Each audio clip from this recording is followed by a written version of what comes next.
Okay, सो आज हम हमारे विंडोज़ 11 में विजुअल स्टूडियो कोड आईडीई को इंस्टॉल करने वाले हैं। देखेंगे कि उसको स्टेप बाय स्टेप कैसे इंस्टॉल करना है, उसको सेटअप करेंगे और फिर इस वीडियो के दूसरे पार्ट में हम वीएस कोड के लिए जीसीसी कंपाइलर को भी डाउनलोड करेंगे।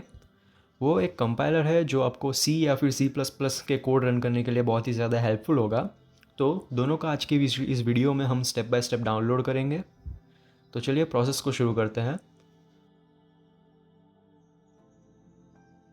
अब यहाँ पे सबसे पहले आपको कोई भी ब्राउज़र ओपन कर लेना है। मैं यहाँ पे क्रोम का यूज़ कर रहा हूँ।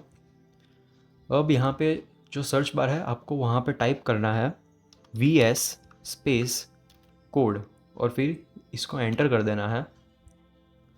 अब एंटर करके ही आपको सबसे पहली वेबसाइट जो मिलेगी वो होगी ये विजुअल स्टूडियो कोड की ऑफिशियल वेबसाइट। यहाँ पे आपको नीचे डाउनलोड का ऑप्शन भी मिलेगा, तो यहाँ पे आपको डाउनलोड पे क्लिक कर देना है। फिर यहाँ पे आपको 3 ऑप्शन मिलेंगे, एक विंडोज़ के लिए, एक लिनक्स के लिए और एक मैक ओएस के लिए। तो अभी के लिए मैं विंडोज़ 11 पे इसको इंस्टॉल कर रहा हूँ, तो मैं यहाँ पे क्लिक करूँगा विंडोज़ 10 11 पे। अब मैं इसको डाउनलोड्स में सेव कर दूँगा एंड आप यहाँ पे देख सकते हैं कि हमारी जो सेटअप फाइल है वो यहाँ पे डाउनलोड हो रही है। ये टोटल 120 MB की एक सेटअप फाइल है, तो इसको डाउनलोड होने देना है।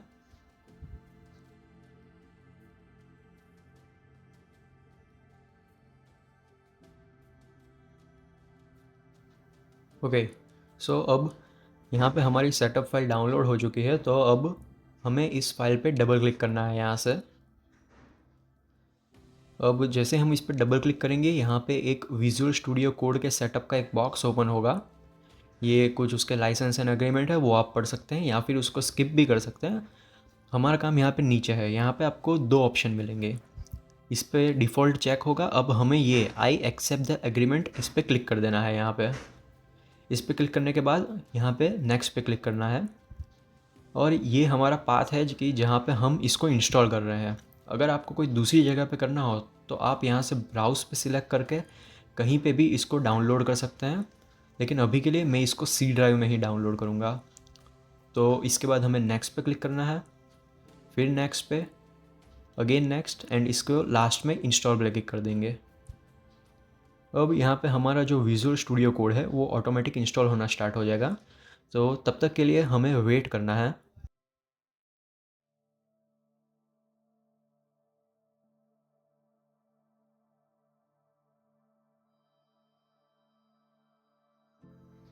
ओके, सो अब ये हमारा जो सेटअप है VS कोड का वो इंस्टॉल हो चुका है एंड अब यहाँ पे आपको फिनिश बटन पे क्लिक करना है यहाँ पे नीचे। अब फिनिश को क्लिक करके ही हमारा जो VS कोड है ये ओपन हो चुका है। अब आपको जब इसको हम फर्स्ट टाइम इंस्टॉल करेंगे तब ये कुछ ऐसा दिखेगा। यहाँ से हम इसको फुल स्क्रीन कर लेंगे और इसको क्लोज कर देते हैं। अब आपको इसको सेटअप करना है, तो सबसे पहले अब यहाँ पे मैं थीम और इस पर डार्क थीम पे ही जाना चाहूँगा। फिर नेक्स्ट सेक्शन, यहाँ पे मार्क डन, फिर मार्क डन और ये हो चुका है।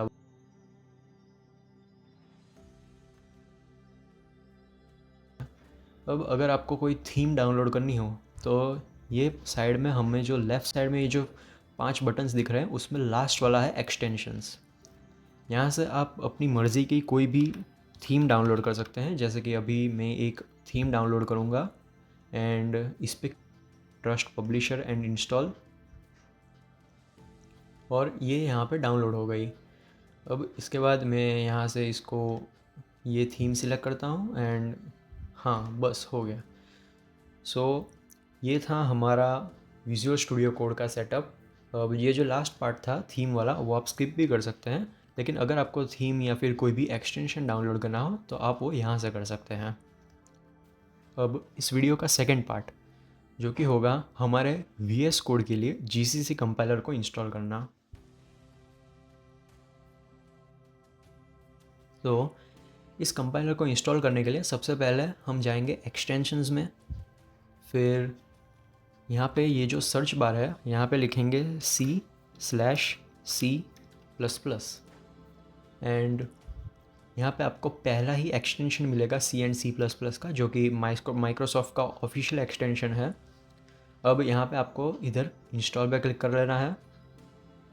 थोड़ी देर के लिए वेट करना जब तक ये इंस्टॉल हो रहा है।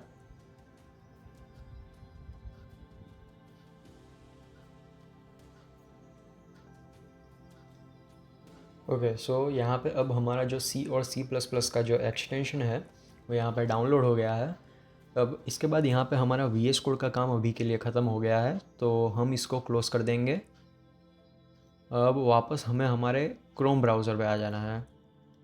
इसमें एक नया टैब खोलेंगे, तो अब हमें यहाँ पे लिखना है GCC फॉर VS कोड। ये लिख के हमें एंटर करना है और हमें यहाँ पे सबसे पहली वेबसाइट जो मिलेगी वो होगी ये विजुअल स्टूडियो कोड की यूजिंग GCC विथ MinGW। ये इन लोगों की ऑफिशियल वेबसाइट है जहाँ से आप GCC कंपाइलर को इंस्टॉल कर सकते हैं। इस लिंक पे क्लिक करेंगे। अब इस लिंक को ओपन करते ही यहाँ पे आपको स्टेप बाय स्टेप सारी चीज़ें दिख जाएंगी कि कैसे हमें GCC कंपाइलर को इंस्टॉल करना है। एंड साथ ही साथ यहाँ पे इन लोगों का एक इंस्टॉलेशन वीडियो भी है जिसमें आपको उन लोगों ने गाइड किया है कि आपको कैसे इसको इंस्टॉल करना है, बट अभी के लिए हम इसको स्किप करेंगे।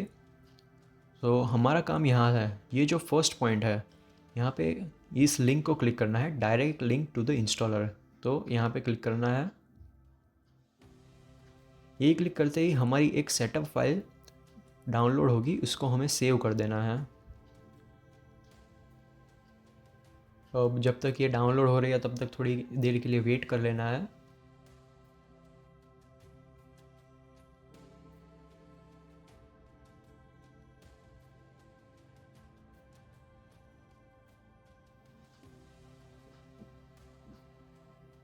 ओके, सो अब यहाँ पे हमारी जो MSYS की जो फाइल है वो यहाँ पे इंस्टॉल हो गई, डाउनलोड हो गई है। तो अब हमें यहाँ पे इस पर डबल क्लिक कर देना है एंड डबल क्लिक होने के बाद यहाँ पे इसका जो सेटअप है वो रन हो जाएगा। तो अब यहाँ पे आपको नेक्स्ट पे क्लिक करना है नीचे, फिर अगेन नेक्स्ट पे, फिर से नेक्स्ट पे, एंड यहाँ पे ये ऑटोमेटिक इसकी जो इंस्टॉलेशन प्रोसेस है वो स्टार्ट हो जाएगी। अब यहाँ पे आपको थोड़ी देर के लिए वेट करना है जब तक ये इंस्टॉल हो रहा है।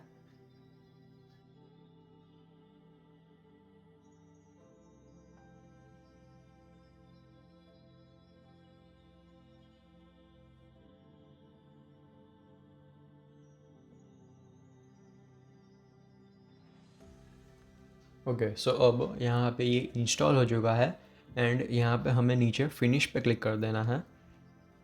फिर फिनिश पे क्लिक करने के बाद आपको यहाँ पे एक ऐसा बॉक्स ओपन होगा, इसको ज़रा साइड में ले लेंगे। अब यहाँ पे हमारे क्रोम में ये जो कोड है ये, इसको हमें यहाँ से इस बटन पे क्लिक करके कॉपी कर लेना है।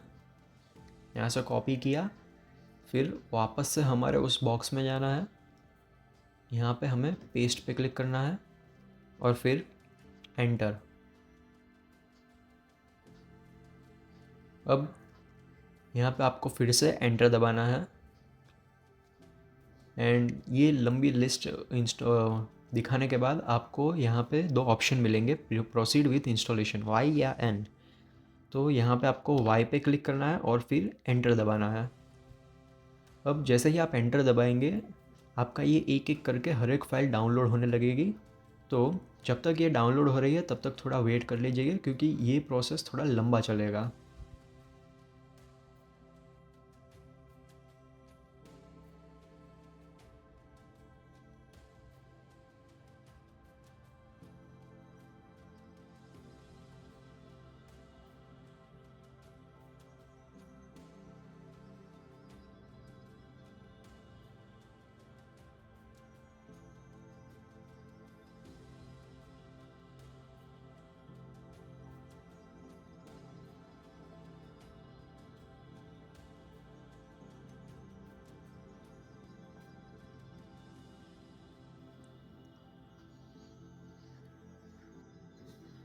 ओके, तो अब पूरा इंस्टॉल होने के बाद आपको यहाँ पे कुछ ऐसी स्क्रीन दिखेगी। वेल, इसके बाद का जो प्रोसेस है वो काफ़ी ज़्यादा इम्पोर्टेंट है एंड इसलिए मैं यहाँ पे थोड़ा स्लो जाऊँगा एंड आप लोग भी इसको ध्यान से फॉलो करिएगा, वरना इसके इंस्टॉलेशन में बहुत सारी एरर्स आ सकती हैं। तो सबसे पहले आपको इस विंडो को यहाँ से क्लोज़ कर देना है। अब विंडोज़ बटन को प्रेस करके यहाँ पे हम लिखेंगे एडिट, और यहाँ पे हमें एक ऑप्शन मिलेगा edit environment variables for your account. यहाँ ध्यान से देखिएगा कि यही ऑप्शन हो, इसके अलावा और कोई भी ऑप्शन हो तो इस पर क्लिक मत करिएगा, सिर्फ edit environment variables for your account इस पर क्लिक करना है। अब यहाँ पे आपको ऊपर वाले बॉक्स में कुछ लिस्ट मिलेगी, इसमें से यहाँ पे आपको पाथ पे जाना है। पाथ पे जाने के बाद आपको यहाँ पे क्लिक करना है एडिट पे। फिर अब इस विंडो में हमें यहाँ पे क्लिक करना है न्यू पे, एंड न्यू पे क्लिक करने के बाद यहाँ पे हमें एक बॉक्स दिखाई देगा। तो इसको एडिट करने के लिए हमें यहाँ पे क्लिक करना है ब्राउज़ पे, थर्ड बटन। ब्राउज़ पे क्लिक करने के बाद हमें दिस पीसी पे क्लिक करना है, फिर लोकल डिस्क सी, फिर यहाँ पे MSYS64 एंड उसके बाद यहाँ पे नीचे जो UCRT64 है उस फोल्डर पे क्लिक करेंगे एंड उसमें जो बिन वाला फोल्डर है उसको क्लिक करेंगे। अब बिन वाले फोल्डर को क्लिक करने के बाद आपको यहाँ पे नीचे ओके पे क्लिक कर देना है, फिर इस पे भी ओके पे क्लिक कर देना है एंड यहाँ पे भी ओके पे क्लिक कर देना है। अब यहाँ पे हमने इसे इंस्टॉल कर लिया है। अब अगर आपको देखना हो कि ये सही से इंस्टॉल हुआ है कि नहीं, तो आपको विंडोज़ R प्रेस करना है, जिससे यहाँ पे बॉटम में आपको दिखेगा रन आ गया है। तो यहाँ पे आपको लिखना है CMD एंड उसके बाद यहाँ पे आपको एंटर पे क्लिक कर देना है। तो इसके बाद हमारा कमांड प्रॉम्प्ट ओपन हो जाएगा और यहाँ पे आपको लिखना है GCC, फिर स्पेस, फिर 2 बार डैश, फिर वर्जन, एंड ये लिखने के बाद आपको एंटर पे क्लिक कर देना है। तो अब जैसा कि आप देख सकते हैं कि हमारे यहाँ पे GCC और उसके बाजू में 15 लिखा आ रहा है, जो कि अभी का लेटेस्ट वर्जन है। अगर आपकी स्क्रीन पे ये नहीं दिखा रहा तो उसका मतलब ये है कि आपका इंस्टॉलेशन ठीक से नहीं हुआ है। आप उसको दोबारा से ट्राई कीजिए वीडियो को रिवाइंड करके। अभी के लिए हम यहाँ से इस कमांड प्रॉम्प्ट को क्लोज कर देंगे एंड इसके बाद हमें वापस से जाना है हमारे VS कोड में। तो VS कोड को यहाँ से ओपन कर लेंगे। अब VS कोड में जाने के बाद हमें यहाँ पे नीचे लेफ़्ट साइड नीचे हमें एक सेटिंग्स का आइकन मिलेगा। इस सेटिंग के बटन पे क्लिक कर देना है एंड यहाँ सबसे पहला बटन कमांड पैलेट पे क्लिक करेंगे एंड यहाँ पे लिखेंगे C/C और फिर ++। अब यहाँ पे आपको C और C++ के काफ़ी सारे लिस्ट मिल जाएगी, बट उसमें से हमें एक स्पेसिफिक चीज़ को ढूंढना है। यहाँ पे आपको थोड़ा नीचे स्क्रॉल करना है और यहाँ पे आपको ये दिखेगा सिलेक्ट इंटेलिसेंस कॉन्फ़िगरेशन, ये वाले ऑप्शन को आपको क्लिक कर देना है।